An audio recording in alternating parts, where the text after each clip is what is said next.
ভয়াবহ বন্যায় ইন্দোনেশিয়ার পশ্চিম জাভার রাস্তাঘাট ঘরবাড়ি ডুবে গেছে। কয়েকদিনের ভারী বৃষ্টিপাতের পর পশ্চিম জাভার বেকাসি রিজেন্সিতে ভয়াবহ বন্যা দেখা দেয়, যার ফলে অঞ্চল জুড়ে হাজার হাজার বাসিন্দা ক্ষতিগ্রস্ত হয়েছেন।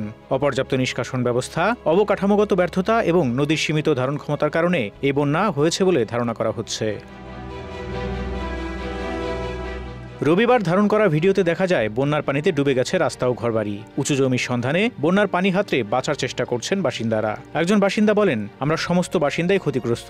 উদ্ধারকারী দলের একজন প্রধান জানান, মোট 500 জনেরও বেশি মানুষ এখানে ক্ষতিগ্রস্ত। তিনি বলেন, আমি ভেতরে যেতে সাহস পাইনি, পানি বেশি ছিল এবং দরজা বন্ধ ছিল। আমি সেখানে ছিলাম না, তাই পানি ঘরে ঢুকে পড়েছিল। কর্তৃপক্ষ জানিয়েছে, সিকারং নদী উপচে পড়ার পর 7টি উপজেলার 1377টি পরিবারের 3548 জন ক্ষতিগ্রস্ত হয়েছেন। সবচেয়ে ক্ষতিগ্রস্ত হয়েছে সুকাতানি। বন্যার পানি 140 সেন্টিমিটার পর্যন্ত পৌঁছেছে, অন্য এলাকায় 80 সেন্টিমিটার পর্যন্ত। যদিও কোনো হতাহতের খবর পাওয়া যায়নি, তবে আরও বৃষ্টিপাতের বিষয়ে সতর্ক করেছেন কর্মকর্তারা। ক্ষতিগ্রস্ত উপজেলাগুলির মধ্যে রয়েছে সেরাংবাড়ু, দক্ষিণ সিকারং, পশ্চিম সিকারং, উত্তর সিকারং, সুকাতানি, কারাংবাহগিয়া এবং সিবিতুং।